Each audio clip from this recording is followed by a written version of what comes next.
Et enfin, la pièce maîtresse, si je puis dire.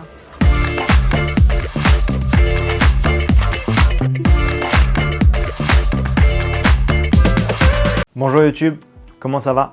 Ça fait longtemps que je n'avais pas posté sur la plateforme, donc je suis ravi de vous retrouver pour une nouvelle vidéo. La première d'ailleurs de 2024, donc déjà bonne année, j'espère que vous avez passé de bonnes fêtes. Au programme du jour, on va parler de ce qui se trouve derrière moi. Mon setup, mon espace de travail. Perso, j'adore regarder ce genre de vidéos sur YouTube, ça permet de m'inspirer, de me donner des idées, et je sais qu'à vous aussi. J'avais fait l'édition de 2023 et c'est l'une des vidéos les plus vues de ma chaîne l'année dernière. Donc cette année, on réitère. Globalement, le même setup, mais quelques petits changements qui font vraiment la différence. On va commencer par le premier, petit changement, mais qui a l'impact le plus significatif sur la pièce et le mood global de celle-ci, le rideau. Si vous avez vu mes précédentes vidéos ou vous me suivez sur les autres réseaux comme Instagram, jusqu'à encore très peu de temps, j'avais ici un rideau gris et opaque. Finalité, pièce très sombre et qui laisse passer quasiment pas de lumière. J'étais éclairé en permanence par de l'éclairage artificiel, donc déjà sur le mood global, mon mood à moi, ça jouait énormément je pense, et 2, j'étais plus très fan du rendu global de mes vidéos. J'étais prêt à faire des changements dans le studio, notamment ici repeindre le mur par exemple, puis au final je me suis posé, je me suis dit, est-ce que tu n'essaierais pas déjà par changer le rideau, voir ce que ça donne, mettre un rideau clair qui laisse passer de la lumière pour voir ce que ça rend. Et là, ça a été, on va dire, la révélation. Ça a changé complètement l'aspect, le mood global de la pièce. J'ai une pièce bien lumineuse qui laisse passer beaucoup de lumière. Donc déjà, ça joue sur mon mental à moi. Et 2, maintenant, je trouve le rendu de mes vidéos ultra qualitatif. Je ne sais pas ce que vous en pensez. Dites-moi-le d'ailleurs en commentaire. Est-ce que vous préfériez avant ou maintenant? Rien que le fait déjà de ne pas avoir une tache grise ici, mais un truc un peu plus clair et flou, je trouve que c'est ultra qualitatif. Bon, passons au sujet qui vous intéresse vraiment, l'espace de travail et ses équipements. On va commencer par le bureau. Le pied, c'est toujours le même, il vient de chez FlexiSpot. C'est un bureau motorisé, donc on peut ajuster la hauteur du bureau. Pratique quand, comme moi, on passe 90% de ses journées devant l'écran. Pouvoir varier les positions, c'est assez bien. Je peux mettre le bureau en position haute et travailler debout pour détendre mes jambes et mon dos. Et également, si j'ai envie de faire des vidéos en top shot, je peux ajuster facilement la hauteur du bureau. Ça, c'est pratique. Petit changement au niveau du plateau. L'ancien partait complètement en lambeaux. Là, je suis parti sur un bois très qualitatif, sur mesure, bien épais en bois massif. Pas donné cette histoire, mais je trouve le rendu ultra qualitatif. Mon ordinateur, c'est toujours le MacBook Pro de 2021, le 14 pouces qui embarque le M1 Max dans sa plus grosse configuration avec 32 Go de RAM et 1 Tera de SSD. Niveau SSD, c'est un peu limite, il est souvent plein et concernant les performances, j'ai pas grand chose à dire, il fonctionne encore parfaitement bien. Quelques petits lags de temps en temps sur des gros montages, des gros projets vidéo, mais je peux m'en prendre qu'à moi-même, je ne bosse pas avec des proxys. Couplé à l'ordinateur, je suis toujours sur le Studio Display. Mon avis sur cet écran n'a pas changé, je le trouve fantastique. La résolution 5K est vraiment très bonne, je trouve les couleurs fidèles et même je me surprends à écouter de la musique dessus directement sur ces haut-parleurs.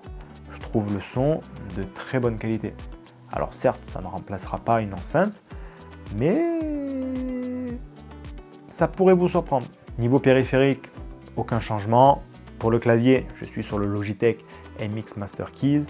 Je trouve le design plutôt beau et ergonomiquement aussi, il est vraiment bon. Couplé à ce clavier, j'ai la MX Master 3 de chez Logitech également. Ergonomie top, j'ai aucune douleur au poignet, même en y passant des heures par jour. Et elle dispose de plein de boutons qu'on peut paramétrer un peu comme on veut. Petit changement au niveau du tapis. Là, je suis parti sur un tapis ultra basique, premier prix en feutre gris.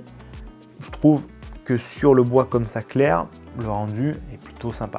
Un peu plus loin, à côté de l'ordinateur, ma station de recharge Belkin pour recharger mon téléphone et mes AirPods. Je l'ai couplé à une prise connectée, ce qui fait que je peux désactiver le mode charge, on va dire, et m'en servir uniquement de support de téléphone ou d'AirPods. Pratique pour conserver l'état de santé de sa batterie.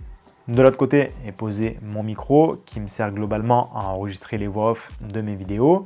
C'est le Rode NT USB+. Je trouve le son plutôt pas mal. Le design aussi est plutôt pas mal. Et surtout, il se branche directement en USB-C à mon ordinateur. Pas besoin de boîtier supplémentaire pour faire l'acquisition du son. Niveau lumière, j'ai placé 3 Philips Hue autour du bureau avec une lumière d'ambiance pas trop agressive.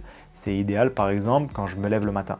J'ai placé l'interrupteur en dessous du bureau de façon à ce qu'il soit accessible facilement et rapidement. J'ai toujours aussi en décor ma lampe Tetris. Je l'ai elle aussi couplée à une prise connectée et je peux la piloter avec le même interrupteur que mes autres lampes. Dans le fond, une petite étagère de chez Ikea avec dessus des plantes artificielles. Ça me permet d'y poser également une petite lampe qui me sert de décor dans ce genre de vidéo par exemple. Dans le précédent setup, j'avais également un pied avec un bras pour pouvoir faire des top shots normalement. Au final, la caméra vibrait tellement, même en effleurant juste un petit peu le bureau, que je m'en servais quasiment jamais. Du coup, je l'ai enlevé et là, ça fait bien plus clean. J'ai plus le bras en métal qui dépasse derrière le moniteur. J'ai toujours le support de caméra, mais au final, j'ai les mêmes problèmes de vibration, donc je m'en sers quasiment jamais. J'ai prévu de l'enlever, sûrement au profit d'un bras posé directement sur le mur. Comme ça, plus de problème de vibration. Et enfin, la pièce maîtresse, si je puis dire, la chaise. C'est une Herman Miller, le modèle M-Body en partenariat avec Logitech. Alors, je vous vois venir, oui, elle coûte un bras.